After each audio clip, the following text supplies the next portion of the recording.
For the past several years, the Hamas terror organization has been ruling the Gaza Strip, supported by Iran and Hezbollah. For this entire period, thousands of rockets and mortars have been fired at Israeli civilians. Hamas invests much money and efforts to build terror infrastructure in civilian areas and underground throughout the Gaza Strip. Hamas has developed sophisticated smuggling methods. For several years, Hamas has been digging tunnels under the Sinai-Gaza border in order to smuggle weapons, ammunition and explosives, all supplied by Iran. Hamas has camouflaged the openings of these tunnels under the guise of civilian housing, factories, greenhouses and mosques. Tons of explosive materials, powerful explosive devices, rockets, RPGs, grenades, assault rifles, missiles and anti-tank rockets have all been smuggled through these tunnels and stored in these civilian homes, mosques, schools and hospitals.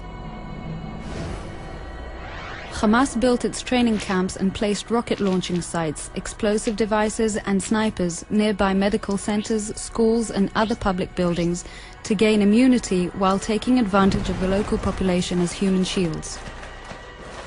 Hamas used the large open spaces in mosques in order to store weaponry in opposition to international law, and has in such a way turned these locations into battle zones.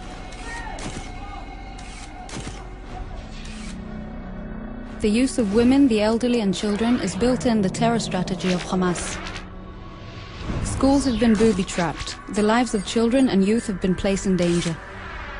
Schools and educational institutes have been turned into rocket and mortar launching sites. In many instances, Hamas deliberately prevented the local population from leaving the areas of battle with the intention of using them as human shields, so as to prevent the IDF from hitting terror infrastructure.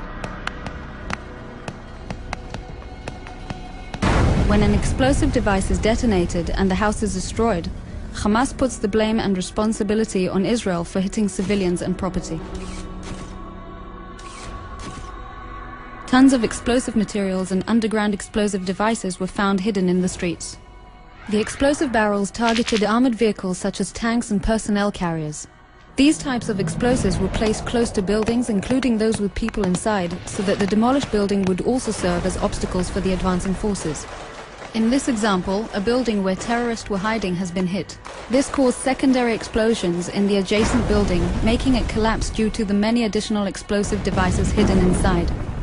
In an attempt to gain protection, Hamas positioned its rocket launching sites by public buildings such as medical centers, soccer fields, the Palestinian Association for the Rehabilitation of the Disabled, and gas stations.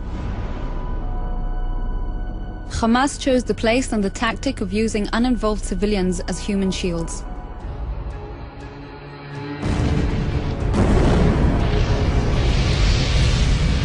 This map and other findings are all evidence of how Hamas purposely built its terror and combat network as an inseparable part of its civilian infrastructure. Hamas chose this battlefield. Hamas chose to place its rocket and mortar launchers within the uninvolved civilian population. Hamas chose to build its fortifications and place its explosive devices and snipers deliberately between buildings in which people were hiding.